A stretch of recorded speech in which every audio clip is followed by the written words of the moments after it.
یره ښځو ته سلام. الحمدلله تاسو هسې د ښځو بد وایئ، دا ښځې غریبانانې هم ستاسو وطن ته راوې او بیا څه وخت پاسي.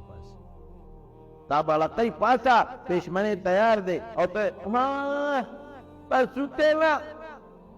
پاسوې بخته ته پېشمنې هغه سامان یخ شو پاسوتی نه نو ته به ها کې پاسوکه نه باندې ټول وخت تېر کې غریبه لاس کې پیړۍ پراټې دله بیا را منډه کي تا پاسئ بیا منډه کي ولې هغه خوب نه ورځي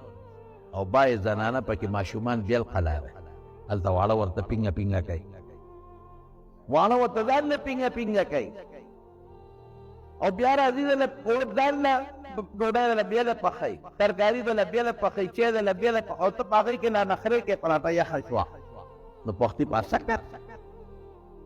او بیا به ورته وایې وایي دا ترکاري یخه شوه، مالګه زیاته شوه، مالګه کمه شوه، نه خورم نخرې به بېلې شروع کړي د بوتله کدو په وخت پاسه ښځه پاسه وه. په رمضان کې د شپې بي سره مدد وکړه،